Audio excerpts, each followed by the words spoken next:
नमस्कार, माझं नाव प्रशांत आहिरे। मी आज तुम्हाला आपला जो पेपर झालेला आहे त्याच्यातल्या भूगोल या विषयाचा म्हणजे जो जिओग्राफी म्हणतो आपण, जिओग्राफी या विषयातले जे प्रश्न आलेले आहेत त्या संबंधी थोडी माहिती सांगणार आहे। तर त्याच्यातला जो पहिला प्रश्न आहे आपला तो आहे, भारत आणि पाकिस्तान सिंधू पाणी करार 1960 नुसार खालीलपैकी कोणत्या नद्यांच्या पाण्यावर भारताचा अधिकार आहे? कोणत्या नद्यांवर भारताचा अधिकार आहे? काय असतं की नदी ही नैसर्गिक देणगी आहे, नदी ही नैसर्गिक देणगी आहे, तिच्यावर कोणाचा असा एका प्रदेशाचा किंवा एखाद्या सीमेवर ती थांबू शकत नाही।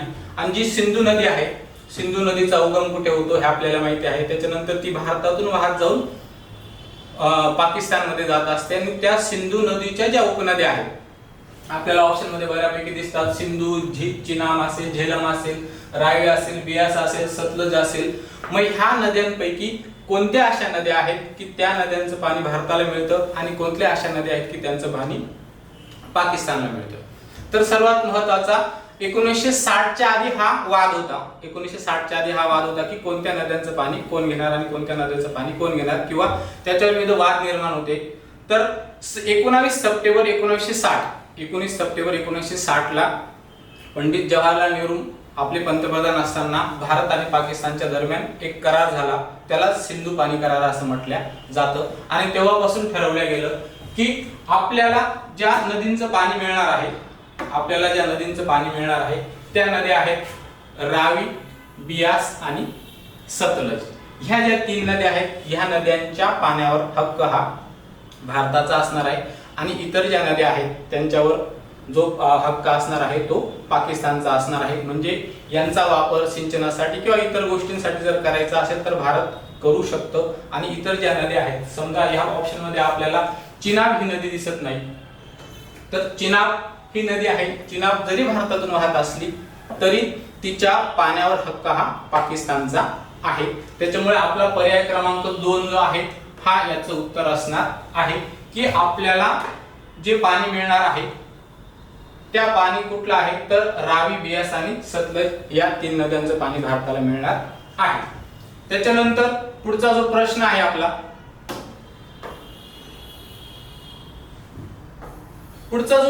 आपला, तर तो जवळजवळ प्रिव्हियस इयर म्हणतो आपण त्याला की पुन्हा तो आयोग विचारत असतो, की लोह खनिज म्हणजे जमिनीतून जे कच्च्या प्रमाणात जे लोखंड मिळतं त्या लोखंडात किती प्रमाणात लोह आहे याच्यानुसार त्याच्या खनिजांचे आपल्याला प्रमाण विचारलेलं आहे। आणि आपल्याला प्रश्न उलटा विचारलेला आहे की जास्त करून प्रश्न कसा असतो की कोणत्या खनिजामध्ये लोहाचं प्रमाण जास्त आहे असा प्रश्न असतो।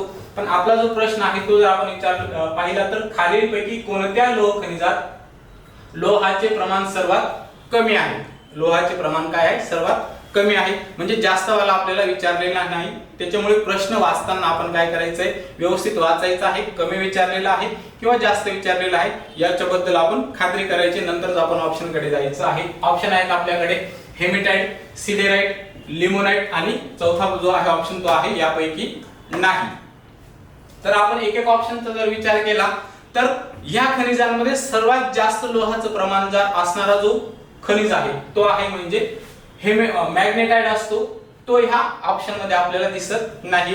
दुसरा जो आहे तो म्हणजे आहे हेमेटाइट, त्याच्यानंतरचा असतो लिमोनाइट आणि सर्वात कमी जो पर्याय आहे आपला म्हणजे सर्वात कमी लोहाचं प्रमाण असणारा जो पर्याय आहे किंवा जो लोह खनिज आहे तो म्हणजे आहे सिडेराइट। म्हणजे आपला ऑप्शन नंबर 3 याचं काय आहे उत्तर असणार आहे। आणि हा प्रश्न जे आयोगाची तयारी करणारे आपल्यासारखे लोक आहेत यांच्यासाठी हा नवीन नाही, फक्त प्रश्न वाचताना कमी विचारलेला आहे की जास्त विचारलेला आहे याचा काय करायचं तुम्ही विचार करायचा आहे। बघा आता याच्यानंतर आपण पुढच्या प्रश्नाकडे जाणार आहोत। पुढचा जो प्रश्न आहे आपला तो आहे की खालीलपैकी कोणता पर्याय गोदावरी नदीच्या उपनद्यांच्या लांबीनुसार चढता क्रम? आता चढता क्रम आपल्याला माहिती की सगळ्यात छोटी जी नदी असेल ती सुरुवातीला घ्यावी लागेल आणि सर्वात मोठी नदी जी आहे ती पुढे घ्यावी लागेल किंवा मग सगळ्यात शेवटी येणार आहे। आता इथे जर आपण सारासार विचार केला प्रश्नाचा तर काय होतं की प्राणहिता नदी सर्वांना माहिती आहे। प्राणहिता नदी जी आहे ती गडचिरोली जिल्ह्याच्या म्हणजे अगदी महाराष्ट्राच्या शेवटी गोदावरीला मिळत असते आणि शेवटी मिळत असते आणि खूप कमी म्हणजे तिचा प्रवाह जवळजवळ 130 किलोमीटर पर्यंत आपल्याला महाराष्ट्रात किंवा तिथं दिसत असतो. त्याच्यामुळे प्राणहिता नदी जी आहे ही सर्वात मोठी, म्हणजे चढत्या क्रमानुसार जर बघायला गेलं तर प्राणहिता नदी ही शेवटचं आपलं कधीही उत्तर असणार नाही. त्याच्यामुळे आपला ऑप्शन 2 नंबर आणि ऑप्शन 4 नंबर हा बाद होतो. अजून जर आपला थोडासा अजून अभ्यास असेल तर आपल्याला माहिती आहे की ऑल ओव्हर जर आपण विचार केला तर मांजरा नदीची जवळजवळ 724 किलोमीटर ही लांबी आहे आणि ती आपल्या ऑप्शन मध्ये दिसते 1 नंबरच्या ऑप्शन मध्ये आणि 3 नंबरच्या ऑप्शन मध्ये. आणि एवढे पण आपण मगाशी बोललो की प्राणहिता सर्वात लहान आहे. मग आपण ऑप्शन नंबर 1 किंवा ऑप्शन नंबर 3 चा विचार करणार आहोत. आता पुढे जर विचार करायला गेलं तर प्रवरा मोठी आहे की वर्धा मोठी आहे, वर्धा मोठी आहे की प्रवरा मोठी आहे, ह्या दोनच नद्यांवर आपल्या प्रश्नाचं उत्तर निघणार आहे. ह्या दोन नद्यांवर काय निघणार आपलं प्रश्नाचं उत्तर निघणार आहे. तर बघायला गेलं इथं तर प्राणहिता मांजरा हे दोन सगळीकडे दोन्ही ऑप्शन मध्ये कॉमन आहेत. त्याच्यामुळे आपल्याला त्याच्यावरून उत्तर बघता येणार नाही. तर उत्तर शोधायचं असेल तर आपल्याला प्रवरा वर्धा आणि प्रवरा ह्या दोन नद्यांच्या लांबी माहिती असणं गरजेचं आहे. त्याच्यासाठी आपल्याला माहिती की वर्धा नदीची लांबी ही प्रवरा नदीपेक्षा कमी आहे. वर्धा जी म्हणजे स्पेशल वर्धा जर विचार केला तर तिचं काय आहे, तिची लांबी कमी आहे. प्रवराची थोडी जास्त आहे, जवळजवळ 208 किलोमीटर का असं काहीतरी त्याचा आकडा आहे. त्याच्यामुळे आपण ऑप्शन जर निवडायचा ठरवला तर ऑप्शन हा 3 नंबर हा बरोबर आहे. प्राणहिता, वर्धा, प्रवरा आणि मांजरा अशा 4 ज्या उपनद्या आहेत त्या उपनद्यांचा आपण चढता क्रम लावू शकतो. म्हणजे आपल्याला सगळेच प्रश्न येतील किंवा सर्वच ऑप्शन आपल्याला माहिती असतील असं जरी नसलं तरी आपण पर्यायानुसार किंवा आपल्याला 1-2 जरी उत्तर माहिती असले तरी त्याच्यावरून आपण पुढे जाऊ शकतो, तो उत्तरापर्यंत पोहोचू शकतो. आता आपण पुढच्या प्रश्नाकडे जाणार आहोत. पुढचा जो प्रश्न आहे तो आहे भारतावर आधारित, म्हणजे हे महाराष्ट्रावर आधारित होता. आता पुढचा जो प्रश्न आहे तो काय आहे तर मिनिकॉय व मालदीव बेटे विभक्त झाली आहेत. म्हणजे काय की मिनिकॉय आणि मालदीव ही दोन जी बेट आहेत ती कोणत्या चॅनलने विभक्त झालेली आहेत किंवा एकमेकांपासून वेगळी झालेली आहेत. तर त्याचं उत्तर आहे, आता हा जो ऑप्शन आहे म्हणजे हा जो प्रश्न आहे तर इथं कन्सेप्टचा भाग कमी आहे, इथं फॅक्च्युअल माहिती असणं गरजेचं आहे तुम्हाला, म्हणजे वस्तुनिष्ठ माहिती गरजेची आहे. की आकडा जर जिथं आलेला असेल, साल आलेला असेल, तारीख आलेली असेल, लांबी आलेली असेल, उंची आलेली असेल, ह्या गोष्टी आपल्याला फॅक्च्युअल म्हणजे वस्तुनिष्ठ आपल्याला माहिती हव्या. आता याचं उत्तर काय आहे तर याचं उत्तर आहे 8 अंश चॅनल. काय आहे 8 अंश चॅनल. 8 अंश चॅनल हे त्याचं उत्तर आहे. पहिला ऑप्शन नंबर 1 8 अंश चॅनल हे काय आहे त्याचं उत्तर आहे. आता बाकीचा जर विचार केला तर 10 अंश चॅनल हा एक पर्याय दिसतो तिथं. 10 अंश चॅनल हा पर्याय दिसतो. मग हा कुठे येणार आहे आपल्याला, किंवा मग हा असं चॅनल आहे, हा अंश चॅनल कोणत्या दोन बेटांना वेगवेगळं करतो तर आपण अंदमान आणि निकोबार, जो वारंवार प्रश्न येतो, अंदमान आणि निकोबार ह्या दोन बेटांना जो वेगळं करणारा अंश चॅनल आहे तो म्हणजे आहे की 10 अंश चॅनल. पण आपल्या प्रश्नाचं जे उत्तर आहे ते काय आहे, ऑप्शन नंबर 1 8 अंश चॅनल. बघूया पुढच्या प्रश्नाकडे जाऊया. आता पुढचा प्रश्न आहे 70 नंबरचा की महाराष्ट्राच्या उत्तरेला पश्चिम पूर्व दिशेला पसरलेली पर्वतरांग कोणती. पश्चिम पूर्व दिशेला पसरलेली पर्वतरांग कोणती. तर आपल्याला महाराष्ट्राच्या उत्तरेपासून तर महाराष्ट्राच्या दक्षिण टोकापर्यंत असणारे संपूर्ण पर्वतरांगा माहिती असणं गरजेचं आहे. याच्यासाठी इथं बघूया आपण प्रश्न ऑप्शन मध्ये आहे पहिला सातपुडा आहे, त्याच्यानंतर शंभू महादेव आहे, हरिश्चंद्र आहे आणि सह्याद्री आहे. आता महाराष्ट्राचा जर सारासार विचार केला तर महाराष्ट्राचा सह्याद्री जो पर्वत आहे तो त्याला आपण प्रमुख जलविभाजक असं म्हटलं जातं. महाराष्ट्राचा जो सह्याद्री पर्वत आहे किंवा महाराष्ट्रामध्ये जो सह्याद्री पर्वत आहे त्याला महाराष्ट्रातला मुख्य जलविभाजक असं म्हटलं जातं. आणि त्यामुळेच काय होतं की सह्याद्री पर्वतामुळे की कोकणातल्या नद्या आणि पठारावरच्या नद्या, कोकणातल्या नद्या आणि पठारावरच्या नद्या यांच्या विभागणी झालेली आहे. हा मुख्य आहे, हा आपला ऑप्शन असणार नाही. पण त्यांनी काय सांगितलं की उत्तरेला, महाराष्ट्राच्या उत्तरेला, आता महाराष्ट्राच्या उत्तरेला सर्वात उत्तरेला जर बघायला गेलो आपण महाराष्ट्राच्या उत्तरेला तर जी नैसर्गिक सीमा तयार केलेली आहे, महाराष्ट्राची जी नैसर्गिक सीमा तयार केलेली आहे तो म्हणजे सातपुडा पर्वताने आपली काय तयार केली, नैसर्गिक सीमा तयार केलेली आहे. त्याच्यामुळे आपल्या ज्या प्रश्नाचं उत्तर आहे ते असणार आहे सातपुडा पर्वत. सातपुडा पर्वत त्याचं उत्तर असणार आहे. मग बाकीचे जे ऑप्शन आहेत त्यांचं काय करायचं किंवा त्यांची काय माहिती आहे तर बघूया आपण. 2 नंबर आहे, 4 नंबर आहे किंवा सह्याद्री. सह्याद्रीबद्दल बोललो मी. सह्याद्री हा मुख्य जलविभाजक आहे, त्याच्यामुळे तो महाराष्ट्र पठारावर येत नाही, तर तो काय करत असतो, महाराष्ट्राचं पठार आणि जो आपला सह्याद्री पर्वताच्या बाजूला असलेला जो कोकण भाग आहे, कोकणाला आणि पठाराला विभागतो, हा महाराष्ट्राचा मुख्य जलविभाजक आहे. पुढचा आहे सातपुडा. सातपुडा पर्वतरांग हा मध्य प्रदेश आणि महाराष्ट्राला डिवाइड करतो. म्हणजे मध्य प्रदेशची आणि महाराष्ट्राची जी नैसर्गिक सीमा आहे, महाराष्ट्राची मध्य प्रदेशची नैसर्गिक सीमा आहे, तिचं जो काम करणार म्हणजे तिथं जो असणारा जो पर्वत आहे तो आहे सातपुडा पर्वतरांग. त्याच्यानंतर जर जसं जसं आपण दक्षिणेला येऊ, सातपुडा पर्वतरांग असेल आणि सातपुडा पर्वतरांग आणि सातमाळा अजिंठा, त्याच्यानंतर जो पर्वतरांग येते ती म्हणजे सातमाळा अजिंठा रांग. म्हणजे तापी नदीचं जे पात्र आहे, सातपुडा पर्वत आणि सातमाळा अजिंठा या दोघांच्या मध्ये जो प्रदेश आहे तो आहे तापी नदीचा. 2 नंबरला बघायला गेलं तर 2 नंबर आहे सातमाळा अजिंठा रांग. सातमाळा अजिंठा रांग आणि शंभू महादेव यांच्या दरम्यान आहे गोदावरी नदीचा प्रवाह किंवा गोदावरी नदीचा जो संपूर्ण भाग आहे, तिचा जो प्रदेश आहे तो आहे. आणि त्याच्यानंतर परत गोदावरीच्या त्या बाजूला नदी कुठली आहे तर कृष्णे नदीचा जो प्रवाह आहे आणि त्याच्या बाजूला सगळ्यात शेवटी जर बघायला गेलं तर शंभू महादेवन म्हणून एक पर्वतरांग आहे. पण आपलं उत्तर काय येतं तर आपलं उत्तर आहे की उत्तरेला कुठले आहे. आणि परत सांगितलं की पूर्व पश्चिम दिशेला. हा पण तो एक महत्त्वाचा मुद्दा आहे त्याच्यामध्ये प्रश्नात की पूर्व पश्चिम दिशेने म्हणजे पूर्व पश्चिम म्हणजे आपण आपल्या पद्धतीने बघायला गेलं तर पूर्व आणि पश्चिम दिशा आपल्याला माहिती आहे. आणि पूर्वेकडून पश्चिमेकडे किंवा पश्चिमेकडून पूर्वेकडे पसरलेली पर्वतरांग कुठली आहे आणि उत्तरेला आहे ती म्हणजे आहे सातपुडा पर्वतरांग. बघूया आता पुढच्या प्रश्नाकडे. पुढचा प्रश्न आहे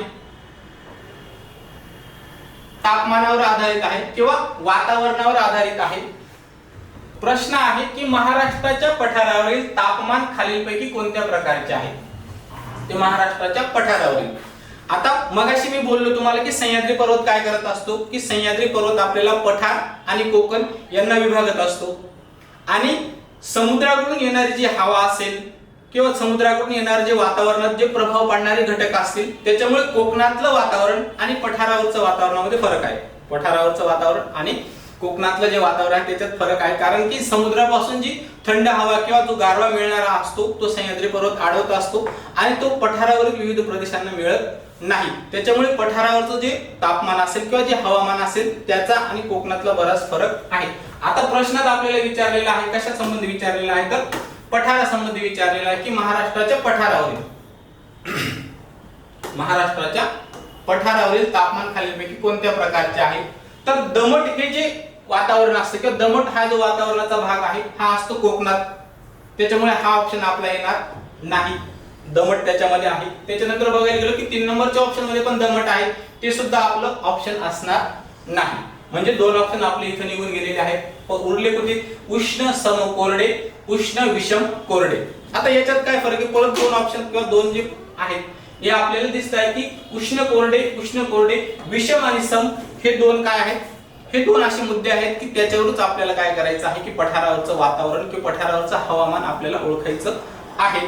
आणि सम म्हणजे सारखं. आता पठारावर जर बघायला गेलो आपण तर पश्चिम महाराष्ट्र पासून विदर्भाकडे जात असतो तर बराच काय होत असतो वातावरणामध्ये आणि हवामानामध्ये फरक पडत असतो. वातावरणामध्ये बघा की पश्चिम महाराष्ट्र जर असेल, पश्चिम महाराष्ट्राला जो सह्याद्री पर्वताचा जवळ आहे, सह्याद्री पर्वताचा जो जवळचा भाग आहे त्याच्यामुळे सह्याद्री पर्वतातून उगम पावणारे नद्या असतील किंवा सह्याद्री पर्वताचा जो प्राकृतिक भाग आहे त्याचा त्यांना फायदा होतो.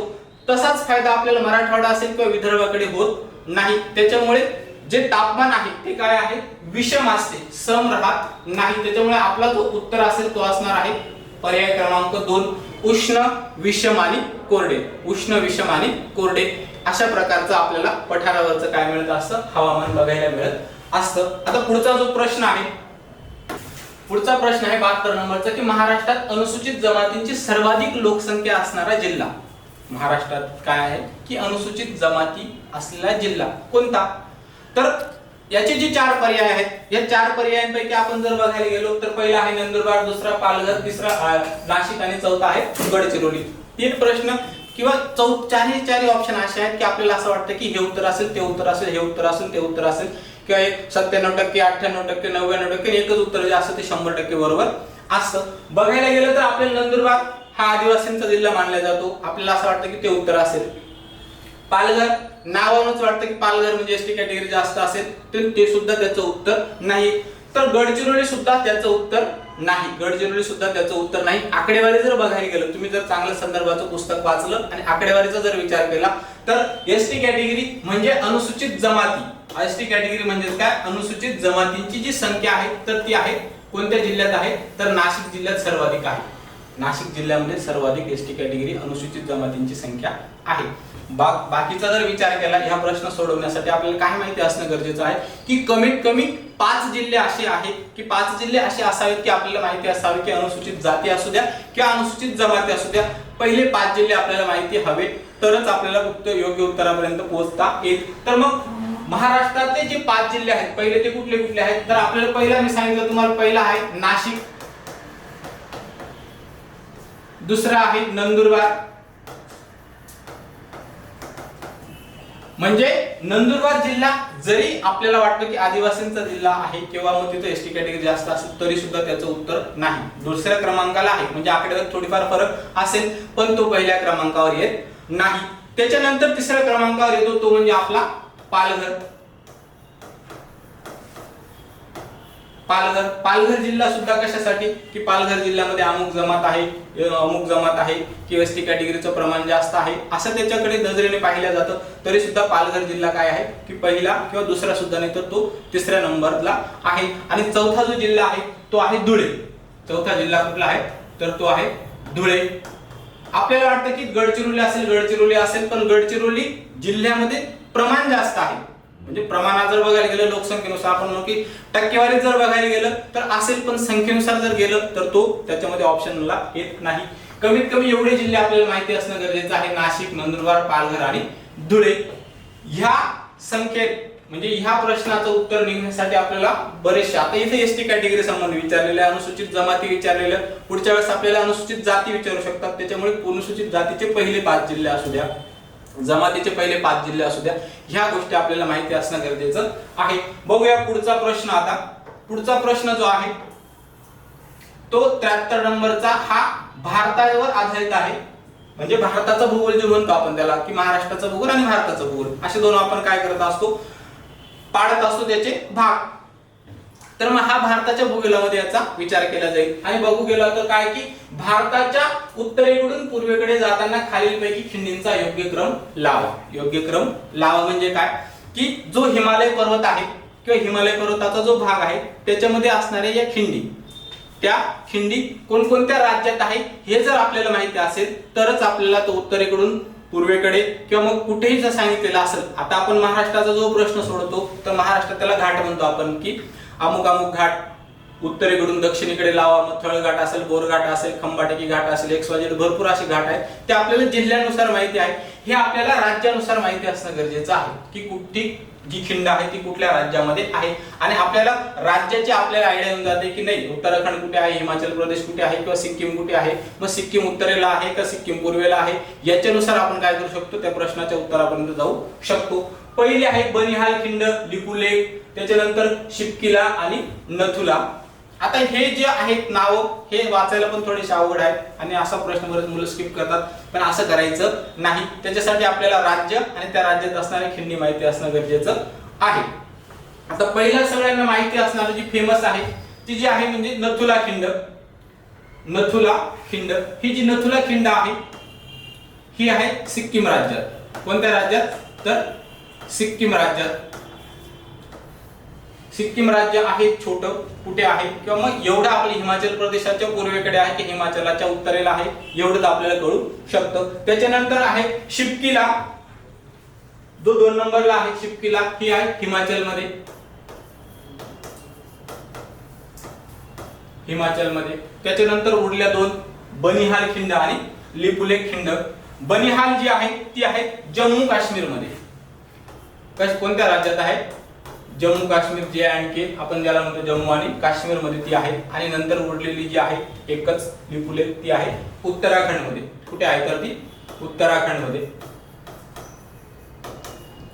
आता आपण जर विचार केला याचा की कुठल्या राज्य कुठे आहे, हिमाचल कुठे आहे, सिक्कीम कुठे आहे, याच्यानुसार जर लावायचा की पहिला ऑप्शन काय होऊ शकतं आपलं की पहिला जो पर्याय आहे की सगळ्यात उत्तरेकडून पूर्वेकडे जायचं आपल्याला, तर मग सर्वात भारताच्या उत्तरेकडून पूर्वेकडे जाताना म्हणजे पूर्वेकडे जायचं आपल्याला म्हणजे कुठे सिक्कीम वगैरे किंवा अरुणाचल प्रदेशाकडे आपल्याला जायचं आहे. मग सगळ्यात पहिली खिंड कुठली लागू शकते, तर सगळ्यात पहिली खिंड कुठली लागणार आहे, तर ऑब्विसली जम्मू आणि काश्मीर जो राज्य आहे ते सगळ्यात उत्तरेला आपण पाहू शकतो की सगळ्यात एक नंबरला जम्मू आणि काश्मीर राज्य आहे. मग जम्मू काश्मीर मध्ये कुठली आहे, तर बनिहाल खिंड. बनिहाल खिंडचा ऑप्शन आहे एक नंबर. मग बघूया आता पर्यायामध्ये की एक नंबर सुरुवातीला असणार किती ऑप्शन आहेत, एक आहे, दोन आहे, तीन आहे. जो पहिला ऑप्शन आहे तो बाद होणार आहे की तो सगळ्यात शेवटी दिलेला आहे, ते त्याचं उत्तर असणार नाही. त्याच्यानंतर बघूया तर परत उत्तराखंड आहे, हिमाचल प्रदेश आहे, सिक्कीम आहे. हे परत तीन आपले राज्य उरलेले आहेत. आपल्याला माहिती आहे की हिमाचल प्रदेश आणि उत्तराखंड हा उत्तर प्रदेशातून बाहेर निघालेला प्रदेश आहे. उत्तराखंड जो आहे तो उत्तर प्रदेशातून बाहेर निघालेला आहे किंवा उत्तर प्रदेशाचाच एक तो भाग आहे. मग जम्मू काश्मीर नंतर कुठला प्रदेश असेल, जम्मू काश्मीर कुठला प्रदेश असेल तर तो आहे हिमाचल प्रदेश.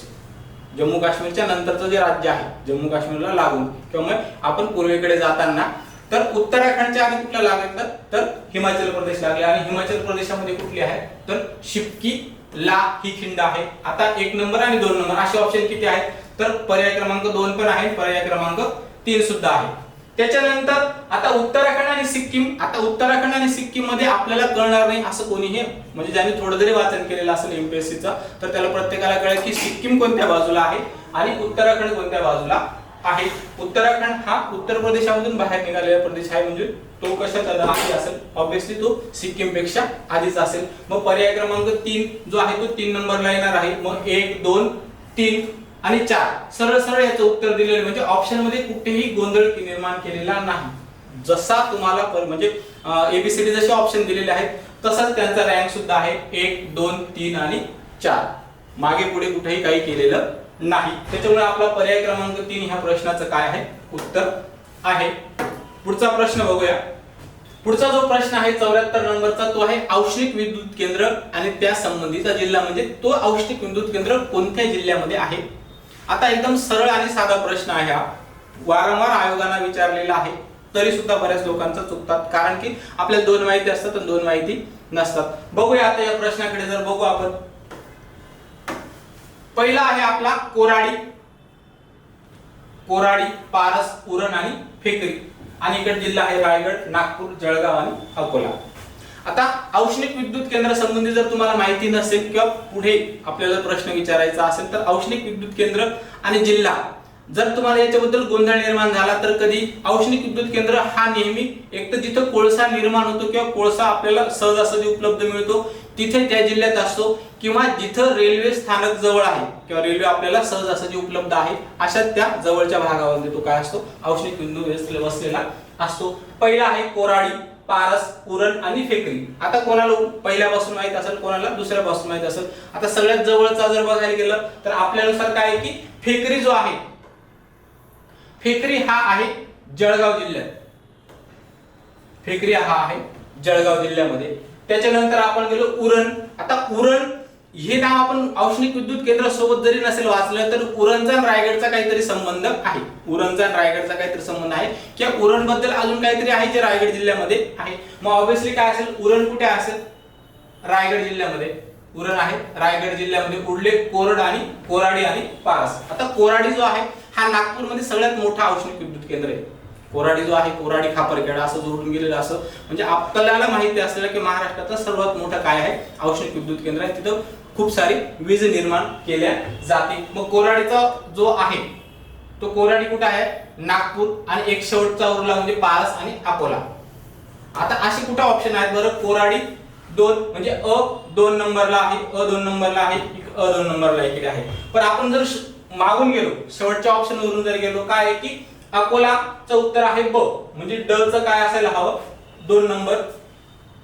ड च एक मिनिट ड च 3 डी च 3 कोराडी नागपूर 2 पारस अकोला 4 उरण रायगड 1 आणि फेकरी जळगाव पर्याय क्रमांक 4.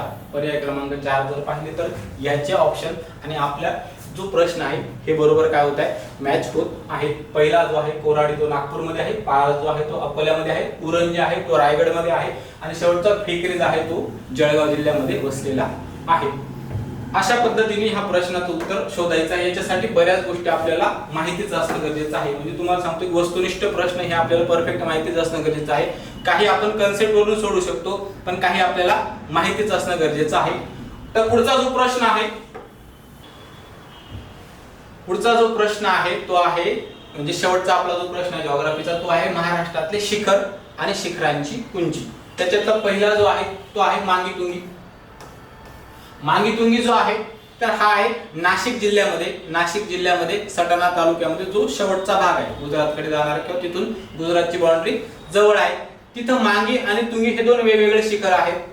त्या शिखरांची जी उंची आहे ती आहे 1100 मीटर. हे आपल्याला नवीन आहे. जर साल्लेरा असेल, कळसुबाई असेल किंवा मग त्र्यंबकेश्वर असेल, सप्तशृंगी गड असेल यांच्या उंची आपल्या पाठ झालेल्या आहेत किंवा बऱ्यापैकी जो आम्ही 1-2 वेळा जरी वाचलेला असेल तर त्यांना माहिती आहे. जर माहिती नाही असा जो पर्याय आहे तो म्हणजे आहे मांगीतुंगी आणि त्याचं जे उत्तर आहे ते आहे म्हणजे 1100 मीटर. तर 2 नंबर जे आहे त्र्यंबकेश्वर. आता त्र्यंबकेश्वरची जी उंची आहे किंवा त्र्यंबकेश्वर शिखराची उंची जी आहे ती आहे 1304 मीटर. साल्लेरची जी आहे ती सर्वांनाच माहिती आहे ती आहे म्हणजे 1567 आणि याच्यापेक्षा उंचीचं जे आहे कळसुबाईची आहे 1646. हे संपूर्ण महाराष्ट्राला माहिती झाले किंवा स्पर्धा परीक्षेची तयारी करणाऱ्या प्रत्येक मुलाला माहिती आहे की कळसुबाईची जी उंची आहे ती आहे 1646. ती आपल्या पर्यायामध्ये किंवा आपल्या प्रश्नामध्ये दिलेली नाही. उरली कुठली आता तर सप्तशृंगी गड. सप्तशृंगीची जी उंची आहे ती आहे 1416 मीटर. मग आता जर आपण उत्तर शोधायला गेलो किंवा पर्याय बघायला गेलो की अ4 1 नंबर मध्ये आहे. इकडे बघायला गेलं तर पर्याय क्रमांक 1 मध्येच काय आहे अ चं 4 उत्तर आहे. एवढ्यावरून सुद्धा आपण उत्तरापर्यंत पोहोचू शकतो कारण की ए ला 4 असणारा अजून तिसरा चौथा म्हणजे दुसरा असू दे तिसरा असू दे चौथा असू दे कुठल्याही ऑप्शन मध्ये आपल्याला ए चं चौथं उत्तर मिळत नाही. मग आपण सारासार विचार केला तर आपल्याला एवढं कळतं की हा संपूर्ण प्रश्न फक्त आणि फक्त मांगीतुंगी या शिखराची उंची ज्याला माहिती असेल त्यालाच तो सुटेल का त्याला तो लवकर सुटेल. बाकीच्या जे मुलं असतील त्यांना साल्लेर माहिती असेल, सप्तशृंगी माहिती असेल किंवा त्र्यंबकेश्वर माहिती असेल यांना थोडासा जास्त वेळ लागेल. जर तुम्हाला मांगीतुंगीची उंची माहिती असेल अ वरून 4 तर पहिलंच ऑप्शन काय होतं आपल्याला उत्तर निघतं ब चं 3 बघायला गेलं तर सप्तशृंगी, त्याच्यानंतर सी चं 2 आणि ड चं 1. ऑप्शन नंबर 1 म्हणजे पर्याय क्रमांक 1 ह्या प्रश्नाचं उत्तर आहे. त्याच्यामुळे जर आपल्याला जोड्या लावा आलेला असेल त्याच्यापैकी आपल्याला 2 तरी कमीत कमी माहिती असणं गरजेचं आहे. 2 जरी माहिती असले तरी आपण योग्य पर्यायापर्यंत पोहोचू शकतो. धन्यवाद.